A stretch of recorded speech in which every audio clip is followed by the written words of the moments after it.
Bienvenidos a este módulo 5 sobre calidad de malla y tópicos avanzados del curso introductorio a ANSYS Meshing. ¿Qué vamos a revisar en este módulo? En este módulo vamos a ver el impacto que tiene la calidad de malla sobre la solución, diversos criterios, los métodos para revisar la malla, algunas herramientas para mejorar la calidad de la malla y algunas opciones ahí de ensamble, métodos y controles. Seguimos en el flujo de trabajo para cualquier análisis numérico. Hemos estado cubriendo durante todo este curso el proceso de mallado. De manera particular hemos cubierto una serie de procesos. Empezamos con con el módulo 1, Core Skills, el módulo 2, métodos de mallado, el módulo 3, controles globales, módulo 4, controles locales, y ahora nos enfocamos en la calidad de la malla. ¿Qué papel tan importante puede jugar calidad de la malla? Que vamos a dedicar una lectura, un módulo con especial atención a este tópico. Primero, ¿cuál es el impacto de la calidad de la malla? Para ello es necesario empezar primero con ¿qué es una buena malla? Una buena malla significa que nuestra malla está en el rango correcto de calidad. Habíamos dicho desde un inicio, desde el primer módulo, que calidad nos referimos a que es una comparación de las celdas de nuestros elementos con respecto a una forma ideal. Entonces, ¿qué queremos decir? Que entonces una buena malla primero debe de tener buena forma con respecto de la forma ideal. También debe de ser lo suficientemente fina en algunas regiones de interés. Por ejemplo, si nos interesa resolver efectos de capa límite, pues debe de ser lo suficientemente fina en esas regiones.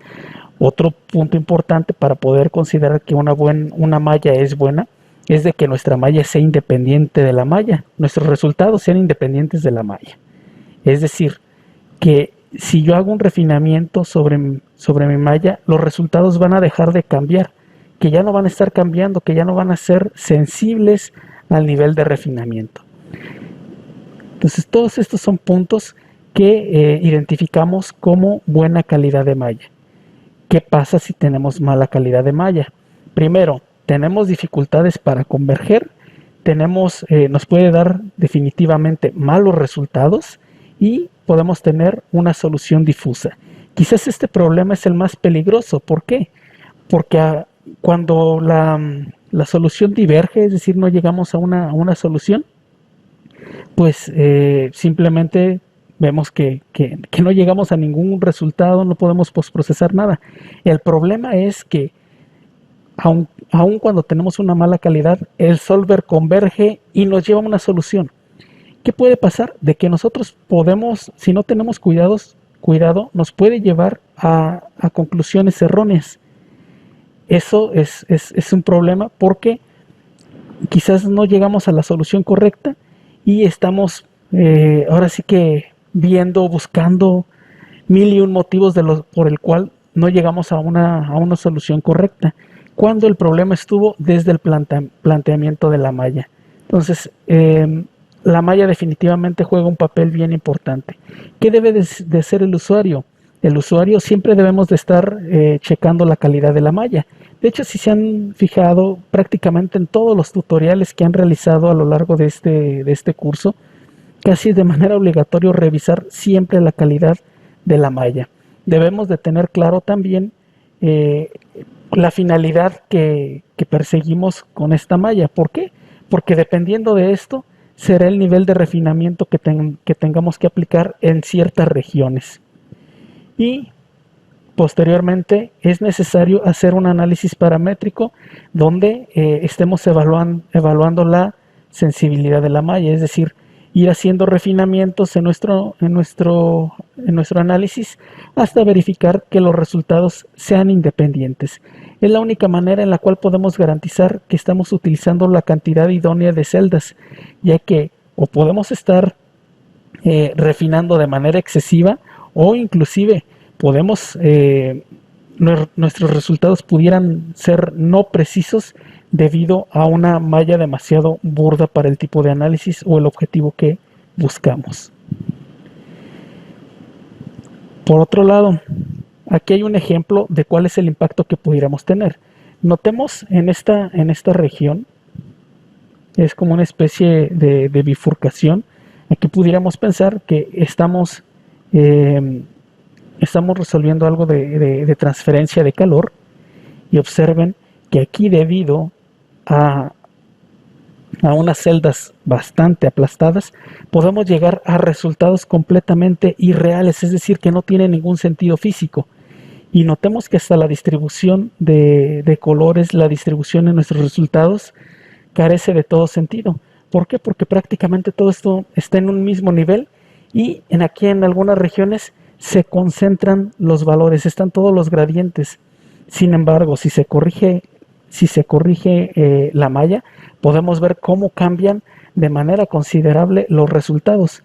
Es decir, una buena malla, una mala malla puede marcar la diferencia entre llegar a la solución correcta y llegar a una solución completamente equivocada. Otro efecto que tiene la malla es la siguiente, que sería la difusión. En este caso, observen, este es uno de los casos que les comentaba que son peligrosos. ¿Por qué? Porque podemos estar revisando resultados y observemos que aquí nos está generando un contornos de velocidad, y que de alguna manera tienen buena pinta, pudieran tener hasta cierta lógica. Sin embargo, no son los resultados más precisos. Y eso es frecuentemente a qué se le atribuyen. Podemos ver aquí en este ejemplo, donde vemos cómo tenemos una transición de celdas extremadamente grandes, y de repente cruzamos a regiones mucho más pequeñas. Sobre todo aquí seguramente podremos notar que habría un cambio de variable de manera considerable. Este es un caso de análisis de fluidos en el cual, si observamos aquí en esta región, debería de existir una caída de presión considerablemente grande por la reducción de la sección transversal.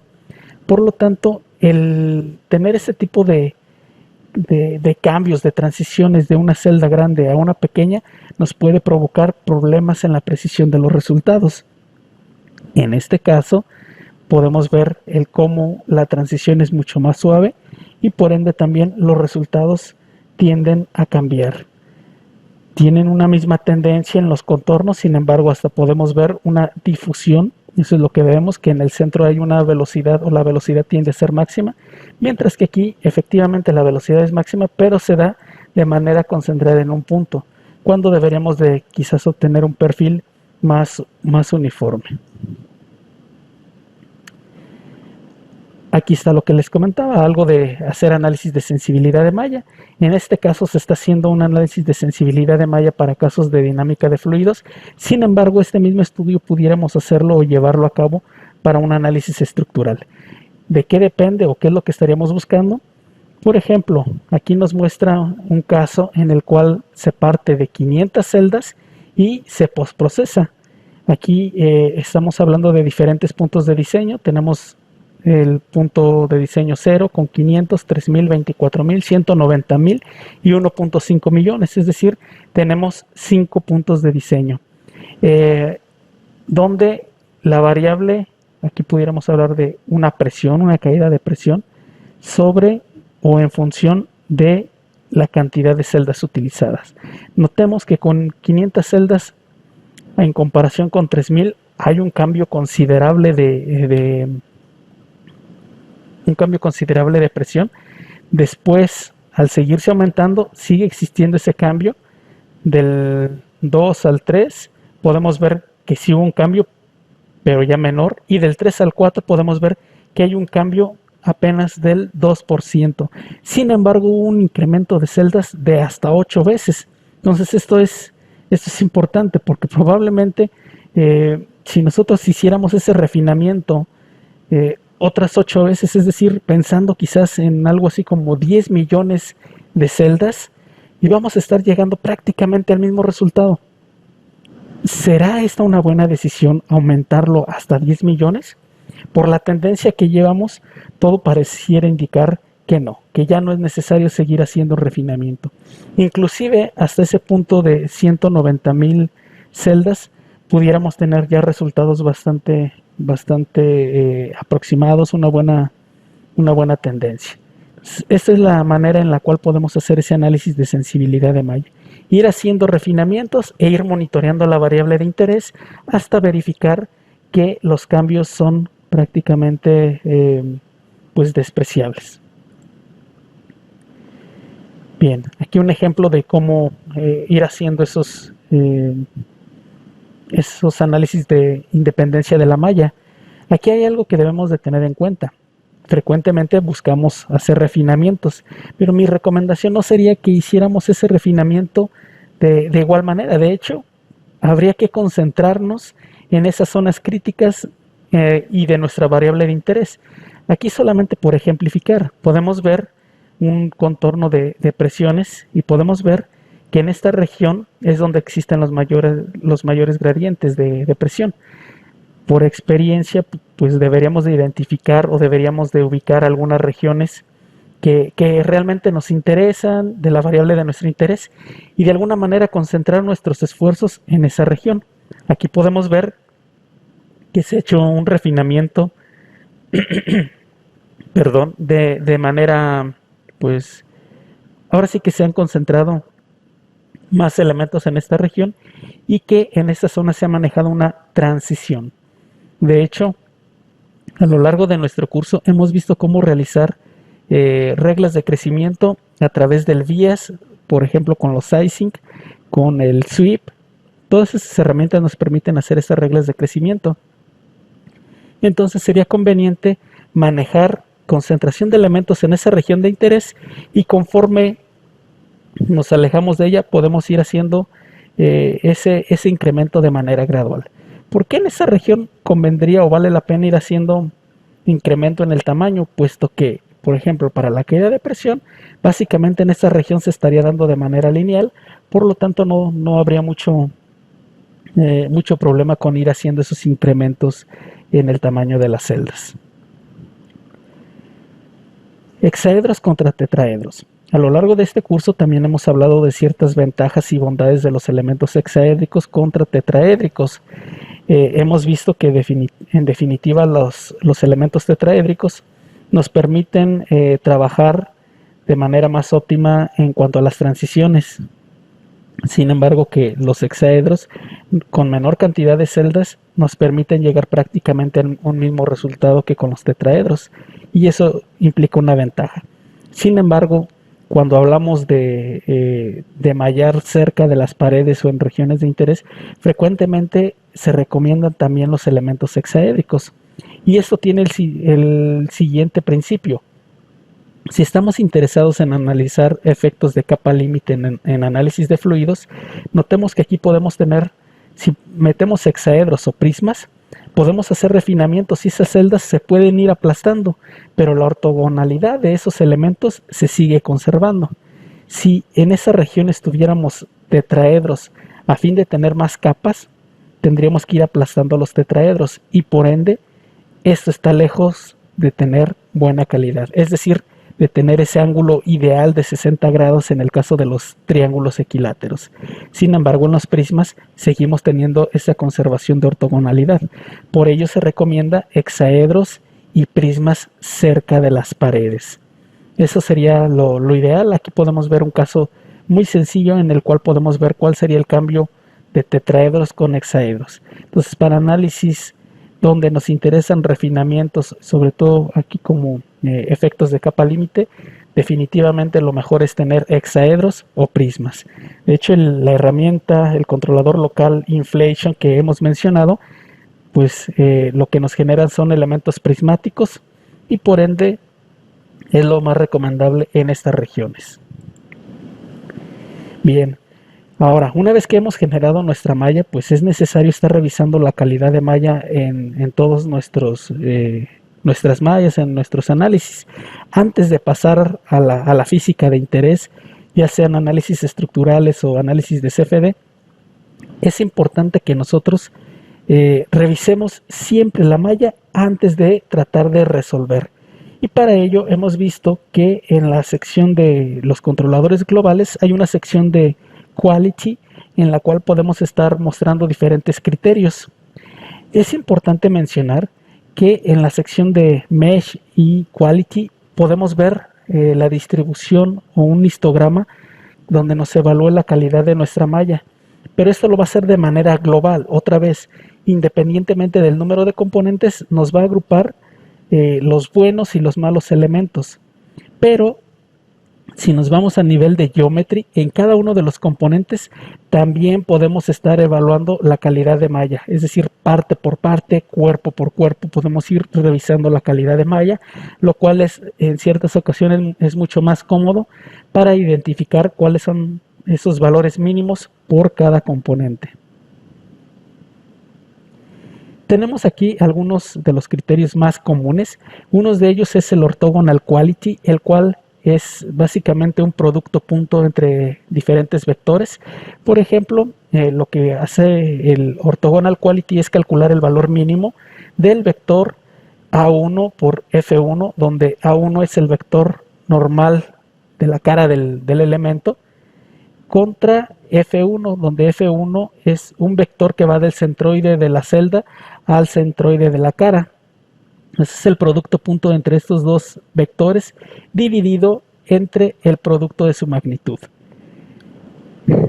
Para redondearlo y hacerlo mucho más sencillo de comprender, básicamente lo que estamos buscando con este criterio es 1 sería lo mejor que podemos tener y 0 sería lo peor que podemos tener en nuestra calidad de malla. Entonces, esto es importante tenerlo en mente, ya que el orthogonal quality es uno de los principales criterios que debemos revisar. Normalmente cuando cumplimos este criterio y algunos otros que vamos a estar mencionando, los demás casi siempre indican que también se van a estar cumpliendo. Entonces recalquemos, 0 sería lo peor, 1 sería lo mejor. Ahora tenemos el skewness. El skewness hay diferentes maneras de calcularlo. Uno de ellos sería a través de la desviación de volumen. En este caso, la desviación de volumen lo que estaría calculando es el tamaño óptimo del elemento menos el tamaño de la celda entre el tamaño óptimo del volumen.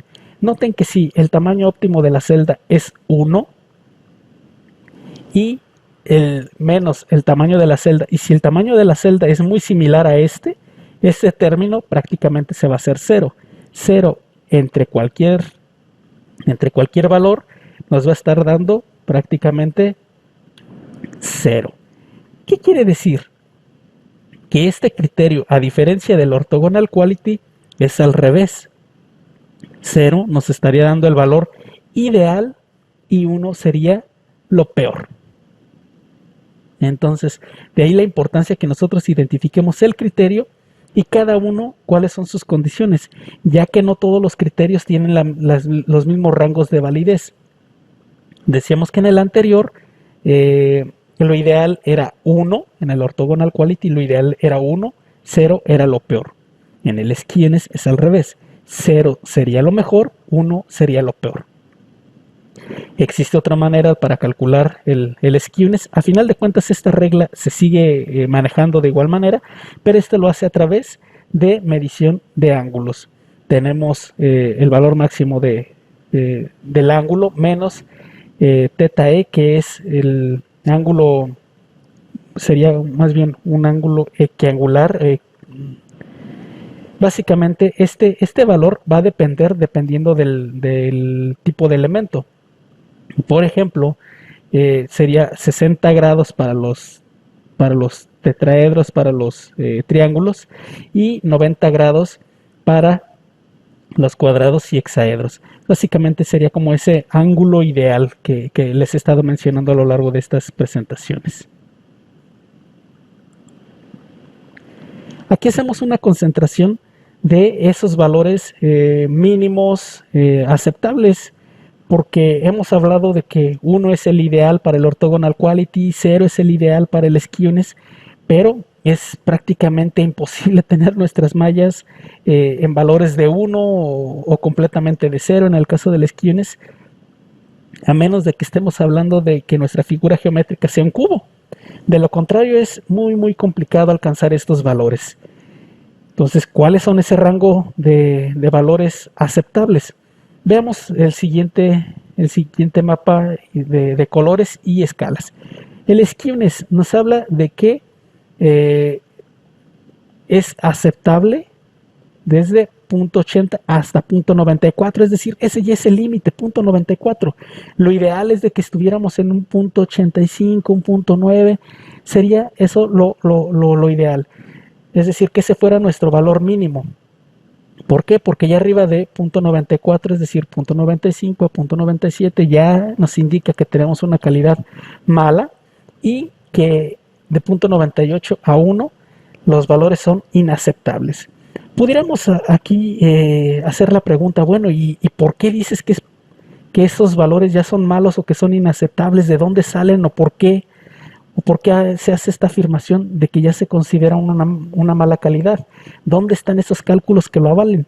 En realidad estos valores no han sido extraídos de manera numérica, no ha habido una relación para poder extraer estos valores. Más bien todos estos valores han sido extraídos de acuerdo a buenas prácticas de observaciones en las cuales cada vez que se obtienen estos rangos de valores de malo y inaceptable, se ha observado precisamente los comportamientos que ya mencionábamos, o sea, es decir, de valores difusos, de que se va perdiendo la precisión, inclusive de que la solución diverge o hay problemas para converger.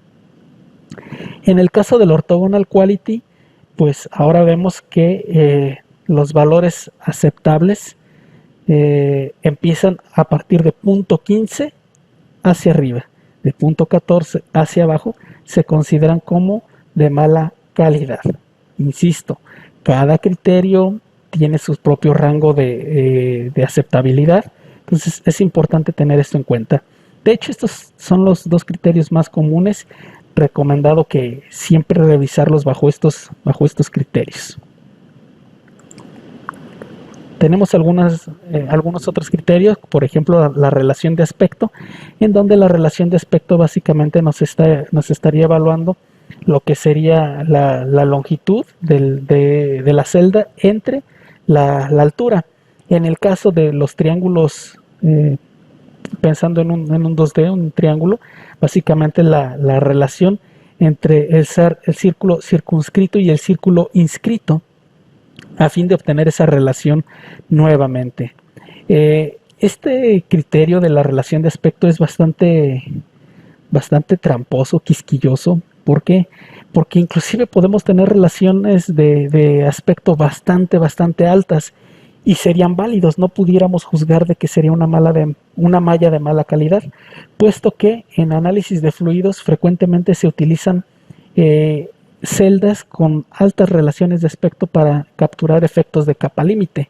Inclusive por aquí tenemos unos valores de referencia donde nos habla que para algunos solvers iterativos las limitaciones, estamos hablando desde 10 hasta 100, CFX menores que 1000. Observen, son valores bastante altos.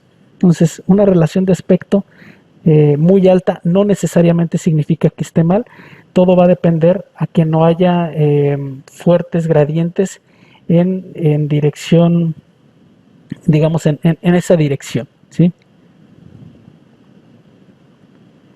Tenemos este otro criterio que es la relación del jacobiano. Hay diferentes maneras de evaluarlo.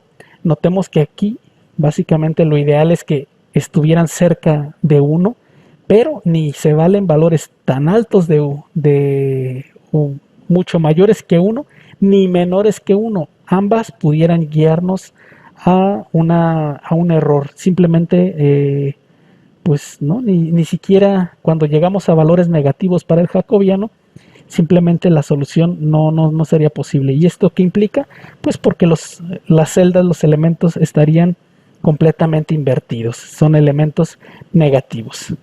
Por aquí tenemos algunas imágenes que nos ayudan a revisar cuáles son esas métricas relacionadas a la relación del jacobiano, pero insistimos, básicamente la tendencia es que fueran con valores aproximadamente 1, valores por encima o muy alejados de 1, o por debajo, o muy por debajo de 1, serían celdas de mala calidad.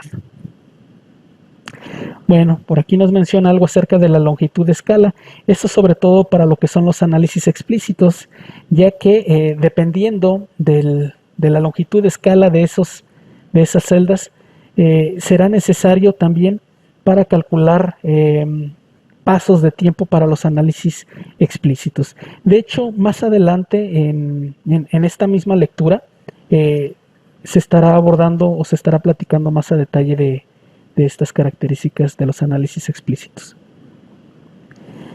Bien, dentro de los solvers, en este caso y esta diapositiva de manera particular dentro de Fluent y dentro de CFX, hay algunos criterios que nos ayudan a calcular la suavidad en las transiciones de nuestra malla, y eso es definitivamente algo que debemos de estar cuidando, ya que veíamos que transiciones demasiado grandes de una celda a otra nos presentan problemas de difusión. Por aquí nos dan algunas recomendaciones, que las transiciones deben de andar alrededor de 1 hasta 1.5. De hecho, si ustedes escogen en física de preferencia como CFD, las reglas de crecimiento traen un valor por default de 1.2, es decir, están dentro del rango recomendado.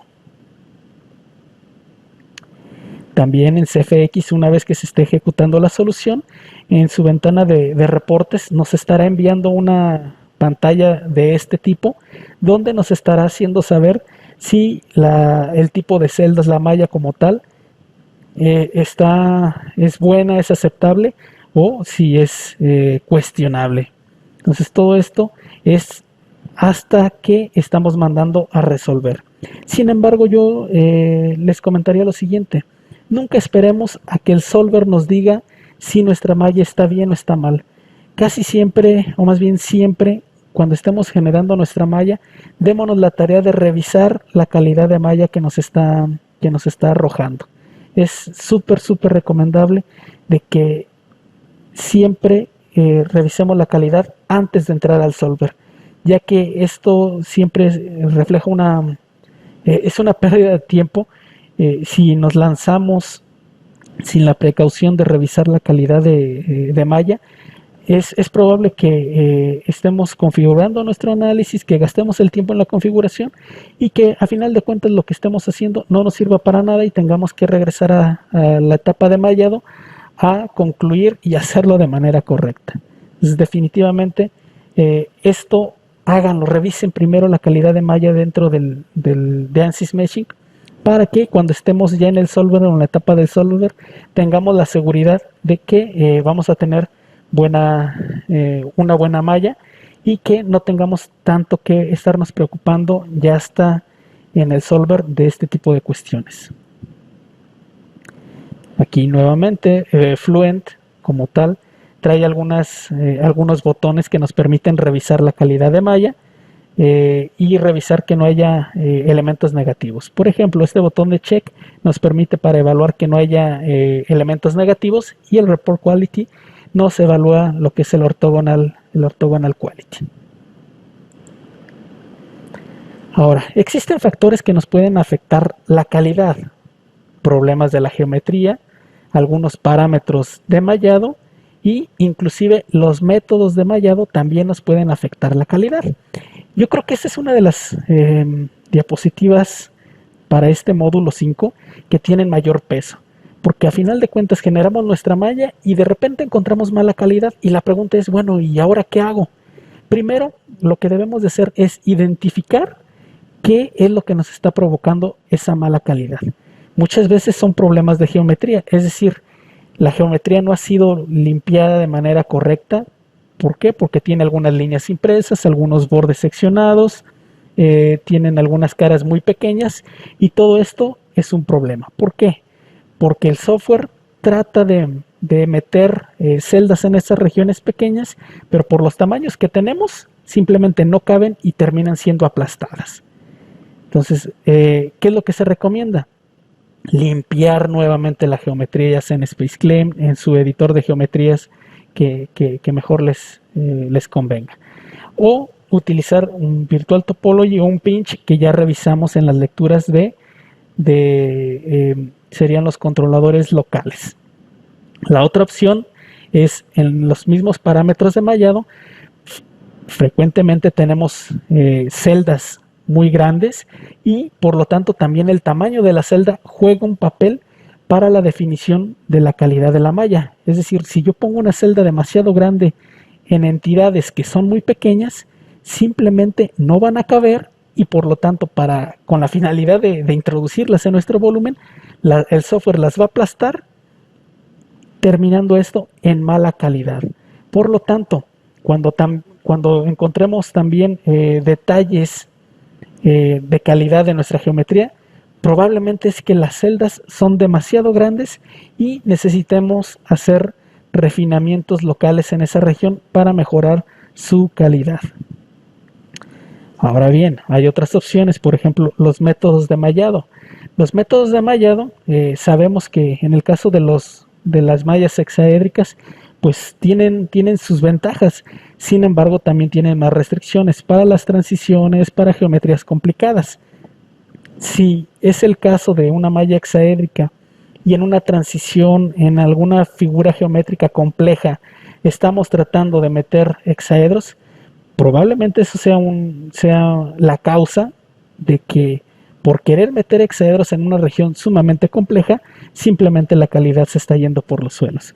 En muchos de estos casos, frecuentemente tendremos que utilizar mallas tetraédricos si la geometría no nos permite utilizar esas mallas hexaédricas, o en cuestión tendríamos que dividir esa geometría. Por ejemplo, en el hexadominant habíamos dicho que este método usa en su mayoría hexaedros, y de hecho en la superficie frecuentemente se ve bastante bien la malla, es decir, los acomoda de una manera uniforme, pero en el interior utiliza prismas, pirámides, tetraedros. Entonces, en esa combinación frecuentemente las celdas quedan aplastadas. Entonces no nos vayamos con la finta también de solo apariencia, sino siempre revisemos la calidad de la malla y los tipos de celdas que nos estaría generando. Entonces, ante problemas de geometría, siempre se recomienda hacer una limpieza de la misma. Si tenemos problemas con los tamaños, casi siempre terminamos haciendo refinamientos. Y si tenemos problemas con los métodos, pues frecuentemente terminamos cambiando el tipo de elemento a través de los métodos. Para geometrías complejas existe un mallador para generar elementos hexaédricos dentro de SpaceClaim. De hecho, es una herramienta relativamente nueva que a final de cuentas tiene sus bases en el mallador Aizen CFD. No sé si alguien, quizás alguno de ustedes pudiera conocerlo, pero sus bases de este tipo de SpaceClaim Meshing tiene sus bases en este otro programa. Nos permite tener mucho más control de las mallas para generar mallas hexaédricas con geometrías más complejas, pero definitivamente tenemos la necesidad de un trabajo más manual. No está tan automatizado, sin embargo pudiera ser una buena opción. De hecho, hay algunos otros puntos que se pudieran estar abordando y que se las voy a dejar como información adicional en esta misma lectura.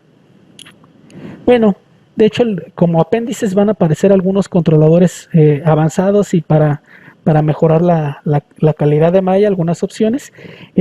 Los invito a que en todas estas lecturas que en este momento se les están proporcionando por video, prácticamente todas las lecturas las tienen a la mano también en su formato PDF. Ampliamente recomendado siempre darles una revisada. Si se tienen dudas, si tienen inquietudes, no olviden comentar en los foros para más ayuda, para inquietudes, para poder satisfacer sus inquietudes. Por ejemplo, ¿qué más se muestra aquí como algunas opciones avanzadas? Cómo generar mallas a través de cuerpos de superficie con cuerpos de línea. Ese es un tópico que se estará expandiendo como apéndice, y también algunos controladores para los análisis explícitos. Básicamente es lo que tiene sobre esto. Ok, bien. Sigue siendo algo del... Trae varias opciones, pero como les comentaba, se van a quedar como lecturas adicionales, como información adicional, que dependiendo del área de interés podemos estar explorando. Mientras tanto, los invito a hacer nuevamente ejercicios para los usuarios de CFD. Hay muchos ejercicios para escoger. En este caso, para usuarios de CFD tenemos hasta cinco ejercicios. Cada uno de ellos tiene diferentes enfoques. Para el área de análisis estructurales tenemos por aquí un par de ejemplos, y para usuarios de análisis estructurales también, pero análisis explícitos, tenemos por aquí este otro tutorial. Espero que toda esta información les haya sido de utilidad, y cualquier cosa estamos todos al pendiente para responder a través de los foros. Que tengan muy buen día y hasta la próxima.